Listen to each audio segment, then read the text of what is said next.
to finally build the header. And so in this lecture, you will learn how to manage vertical spacing in a completely responsive layout using some more advanced CSS Grid techniques. And also, you will use the before and after pseudo elements as grid items.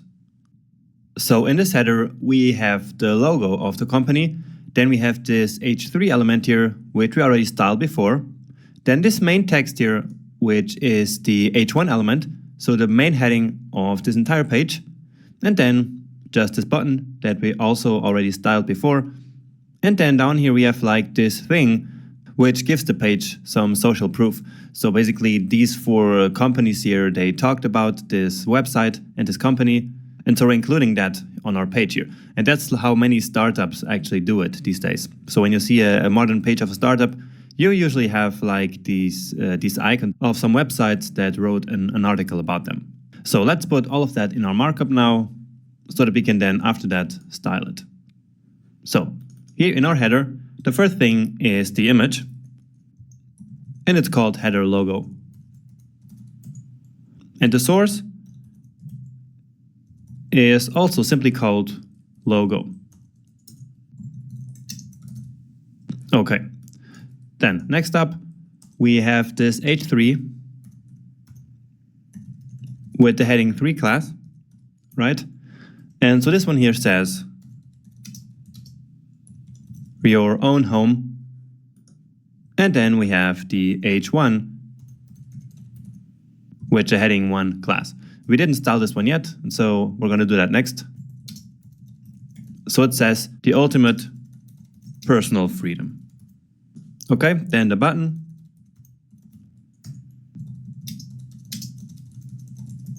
View or properties. Next up, we have the text, which says as seen on, right?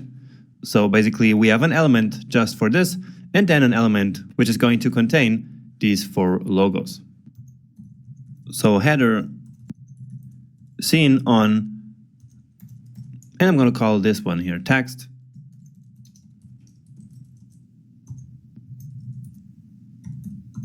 And this one here is the seen on logos. So image, and right now I'm not going to give these here a class, because I think that having these more complex class here is already more than enough, and we can then simply select the img in there. And actually here we're missing the header, and so yeah, that's correct. So img and logo bbc. Okay.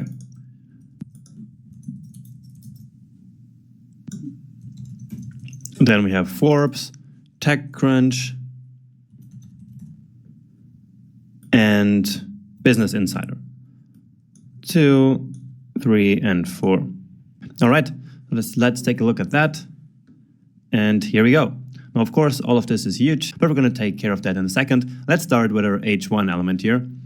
And so let's close the footer and the sidebar and open our typography file here, because that's where the heading are. So the heading number 1, we want a font size of 4.5 rem. We want the color to be the color gray light.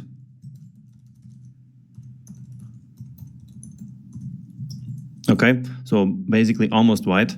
And then also, just as we have here in the H2, we want the line height of 1. Okay, so for a situation when we have 2 lines here in this text, then we don't want all the spacing between these 2 lines. Okay, and that looks much better. And now let's take care of these images here so that we can then lay out this here using a CSS grid. Okay, so it is our header file. And so let's add our selectors here. So logo, the seen on text,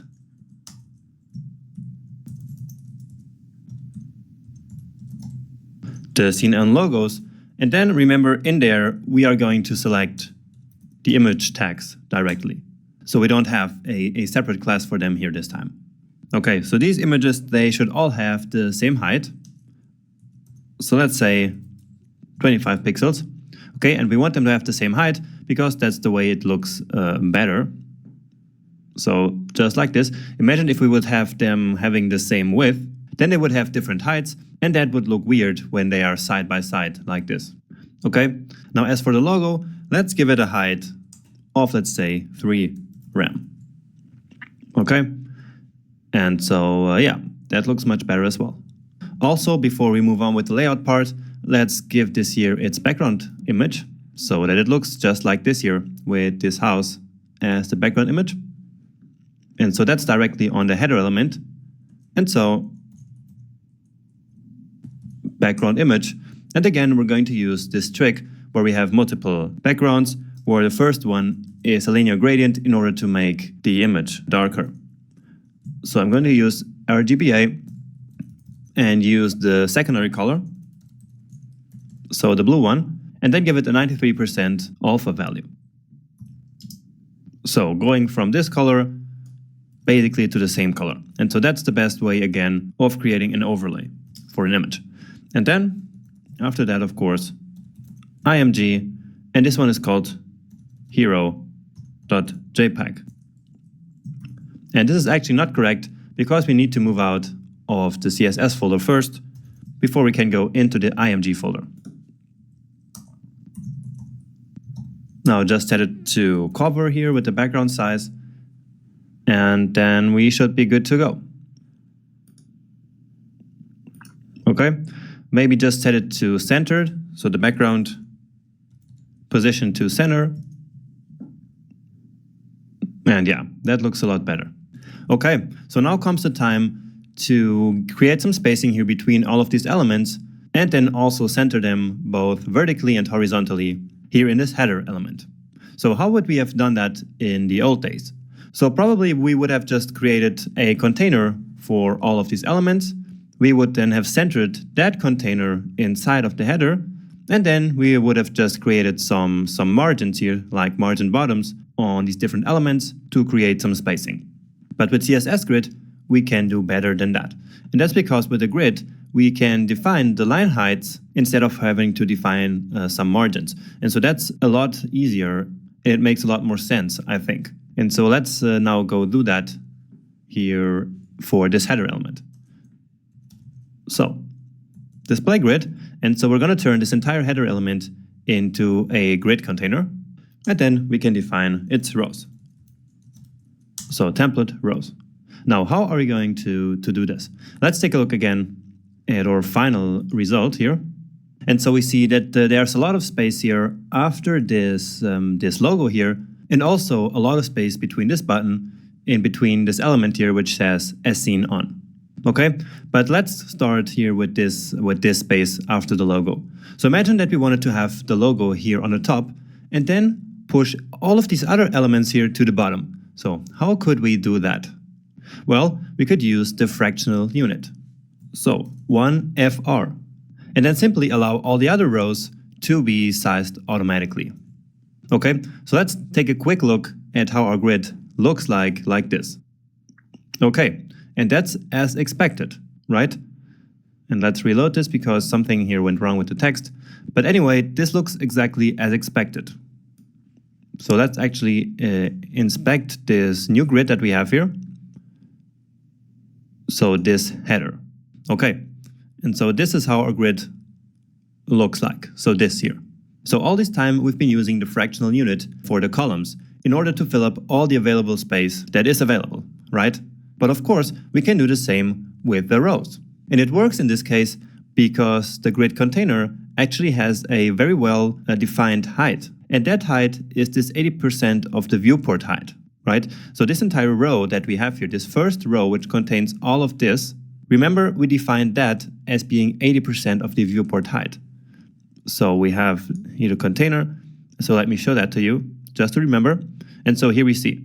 So the first row has 80% of viewport height, okay? And so this entire row here is what that means.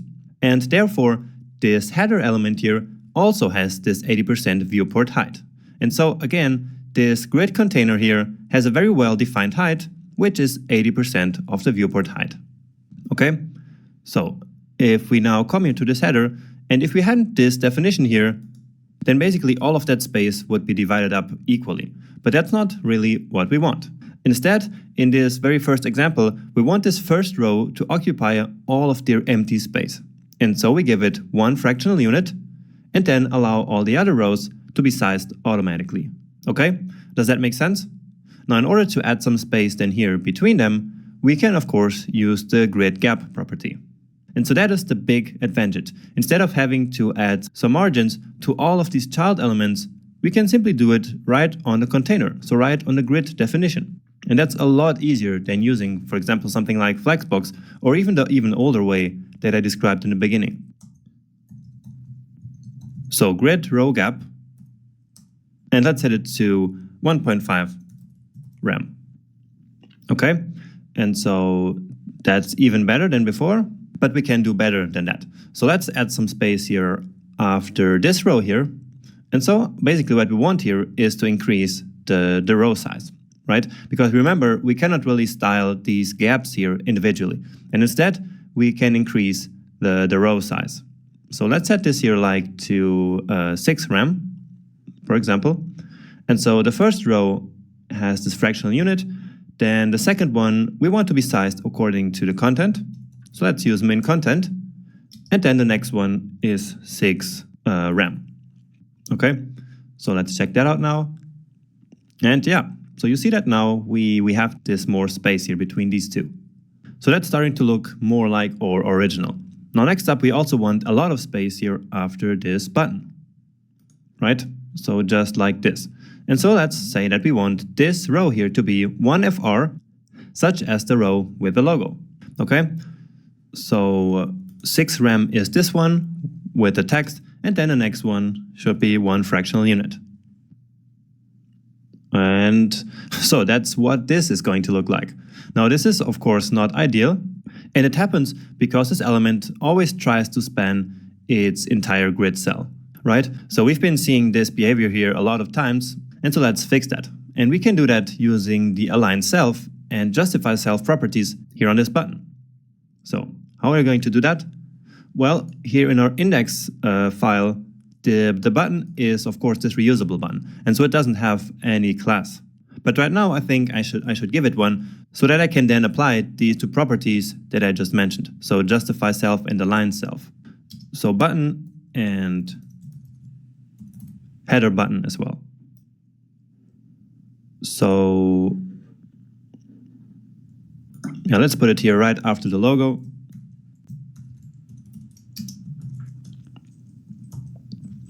And so, what do we want here? We want align self to be start and to be wanted vertically at the top of the grid cell and also horizontally. So justify self and also at the start. So all the way to the left side. And that should fix it. And indeed, it does. So this is our grid cell and this is our grid item. Now actually, let's give all of this here some padding. Okay, so to move it away here from the sides of the header. And so that's up here. So a padding of 8 rem, let's say. And so that's going to look much nicer. What I just want to change though is that I want to have some less padding here at the top. Okay, so that the logo can be closer to the start of the page. And also I want to center this item here right into its grid cell. And so, of course, that should be pretty easy as well. So first, let's say that we want the padding at the top to be just 4 rem. And then the logo, let's justify self it to center. Okay, and that makes total sense, right? All right. Now, if we remove this grid, this overlay grid here, then you will see that it doesn't really look so centered. Right? So there's a lot of space going on here on this side. And that is happening because this column here is occupying all the available space. And so let's actually change that. And we're going to do that by saying that we want the column to only have the width of the min content. So template columns and main content. Okay, so we only have one column, of course, and we want it to be just the size that it has to have in order to fit the content. And well, that's not really right. But actually it makes total sense, okay? So remember that main content means that it's the smallest width possible, okay? But actually we don't want main content, we want max content. And so that is the one we're looking for. And yeah, that's much better. And so now it has the size in order to fit the content, and the largest piece of content is this here, without having to do any line breaks. So now last thing to do is to then also center this entire grid track inside of the grid container, right? And so we do that by using justify content. Center, of course, and all right, so here we go. That's it. And if we remove now this overlay, then that looks a lot better. So it actually looks quite a lot like this already. Just of course some more things that we have to do and to change, like for example doing this part here at the bottom, but I'm going to do that in the next video so that you can take a break if you want to. In this video we're going to finish up our website header. So what's left to do here is the as seen on part, so this part here. And in fact we're going to use two grids for that. The first one is this one here. So what you see here is in fact a small grid, but let's start with the one to lay out these 4 items here. And again, I'm going to use the CSS Grid here instead of Flexbox, because I find it so easy to use the column gap instead of having to mess with the right margins or something like that. Okay, so here on the Scene On logos, we display this as a grid with 4 equally sized columns. So template, columns, repeat, 4, and then 1 fractional unit for each of them. And then we want a gap between them of 3 rem. So let's check that out. And all right, so that looks much better already. Now let's just center each of them here inside of their grid cell. And so we're going to use justify items, set to center, of course. And now one last thing that I want to do with these images is to make them slightly darker. Okay, so here you have them like in this color, and so it looks like as if they were a bit gray, such as the text here, instead of being this white, which really catches your attention. And we don't want that. And so we can use a filter, and the one I'm looking for is brightness, and I'm going to set it to 70%. So 100% is the default, and if we set it to anything less than 70%, the image gets darker, and if we set it to something above 100%, the image gets lighter, of course.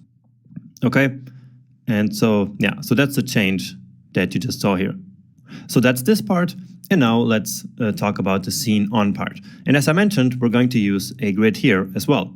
But probably now you're wondering, well, we don't even have any grid items. How are we going to use a grid here for that? So let's take a look at our HTML. And in fact, this element here, it does only have this text here. So it doesn't even have any child element, which could be a grid item, right?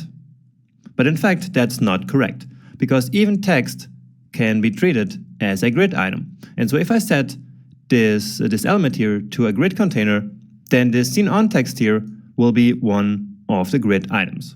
So again, even text can be a grid item.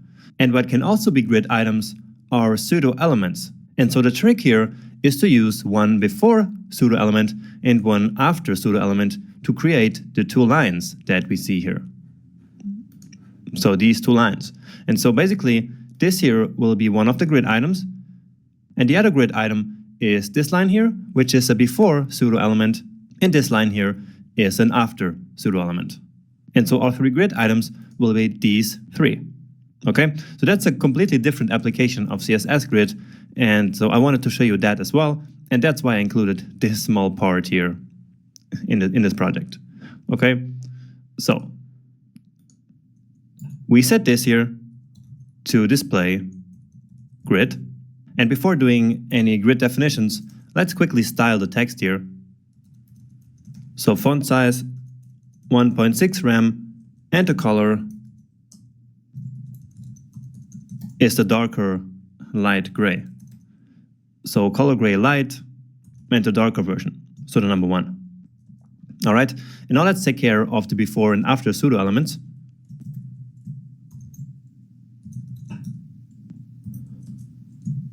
So before and after. And remember that these two here, together with the text, will be the 3 grid items. And as always, we have to define the content property, even if we set it to empty, but without it, this is not going to work. Then we set its height to 1 pixel. We also set it to display as a block. And then we give it a background color. And instead of just copying this color from here, we can use the current color variable, right? Remember this one? So what this does is that it takes the current text color, so the one defined in the color property, and simply uses that one. And so instead of having to write the duplicate color gray light 2 here again, I can use the current color keyword, and that's then going to use this color. And if I change this one, then of course this one changes automatically. And so it's a great addition to CSS, this keyword, this variable. So let's take a look at what happens on the page, and keep in mind that we didn't specify any width here. And so that's probably going to have some effect on that. And all right, it now stretched across the entire container here. And so let's actually take a look at that here. So yeah, so this is our grid. And you see down here that it basically has just one row, but in fact, it has more than that, okay, because it also contains these 1 pixel height lines, right? So we can see that here that it actually goes from 1 to 4.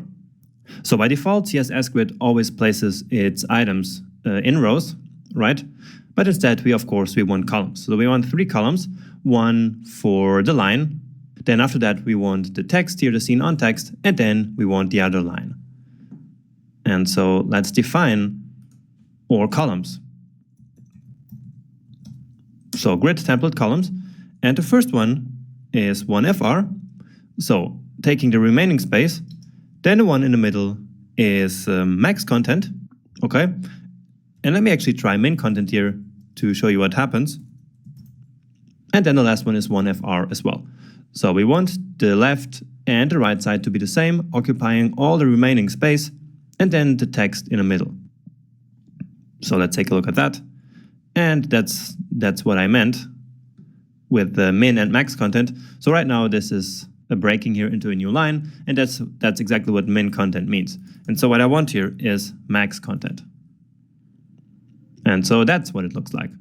Now just 2 more things that we need to add here, which is the space between these columns, so the gap, and then also vertically align these 3 items. So grid column gap, let's say 15 pixels, and then just vertically align these elements. And that should be it.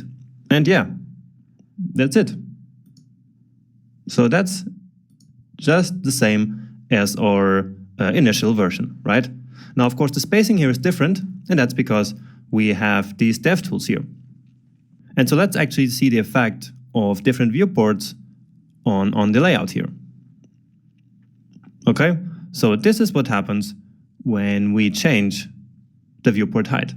So basically where the space decreases is exactly in the rows where we defined 1FR as the size of the row track. So remember, it's this one here and this one. Let's actually turn that on.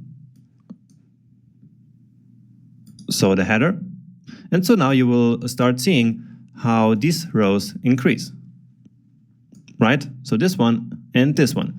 And that's exactly what I meant in the beginning when I said that we were going to have very dynamic spacing here in a vertical direction in this component. So what CSS Grid allowed us here to do is to add this dynamic spacing here, which changes very easily with the viewport height. And all that because of the power of the fractional unit, right?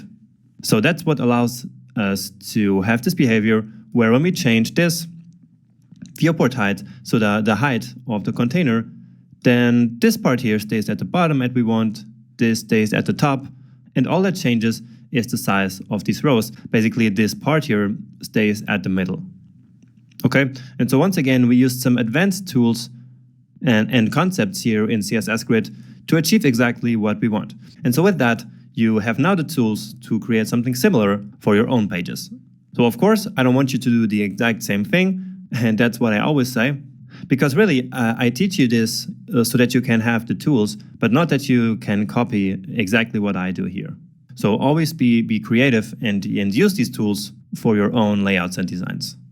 All right, and with that, all there's left to do now is to actually create this missing parse here. So this missing piece, which is the top 3 realtors. And then of course, we're going to make all of this responsive. But for now, as for the layout, all that's missing is this part here. Hi there. This video is about building the Realtor section, which is the last part of our project. And so once more, in this video, we are going to apply what we already learned in all the previous lectures. And so this video will actually going to be pretty straightforward. So all we have to do is to put these items here on a grid, and then of course add this small title here. But that should be pretty simple, right? So we will lay out these items here in a 2x3 grid. Okay, so each line for each of these realtors. Now the difference between this section and this one here is that here in the header, we actually declared the entire header element as the grid container, while here in this section, we will have the grid inside of this container as a child element. And that's because we don't want this here as being a part of the grid. Okay, so let's move on here to our realtors element. So we start with our H3 with the heading 3 class and top 3 realtors. So that's the first part, and then we have that element which will be our grid container, and where we're going to have these 2 columns and 3 rows. So I'm calling this one the realtors list, and then in here let's put an image. So image, realtors image,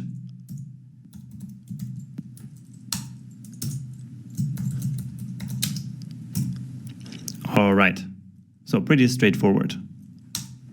Next up, we have like a div element in which we have the name and also the number of houses sold. Okay, so this here is one grid item, and the other grid item will be all of this here. So this element containing these 2. And then the next grid item will be this, and then this one, and then this image, and then this container. Okay, so this is a div called realtors details. And for the name, we use our H4, heading 4. And remember that we created a light class here, right? So for using a white text color. And so let's do that as well. Heading 4, light. So Eric Feynman.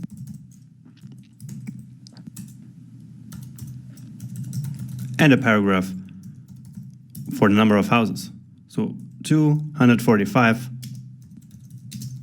houses sold. Okay, now just copy this 2 times. Number 2 and number 3. This lady is called Kim Brown, and she sold 212. And then the last gentleman is called Toby Ramsey with 198 houses sold. Okay, and that's it. That's actually all the markup that we need. So let's open up this file now. And as always, add our selectors. So we have the list, of course the image, and the sold. So let's take a look at that now. And yeah, of course, as always, these huge images look this crazy as always. So let's start by changing this. So width 100%. Also, we want them to be round, so border radius 50%, and it's always best to display images as a block, as we already know. So let's check that out. And yeah, so it's still really huge because we defined 100%. And actually, let's put something else here. So let's put 7 rem. So basically 70 pixels. And yeah, now that looks much better. Okay, and so now all we have to do is to put these in our grid. And yeah, this time the grid is this list. So display grid, and then let's define our columns. So the first column is for the images, and the second column is for the text. And so the image we already know is 7 rem, and so all we have to do here is to set it to min content.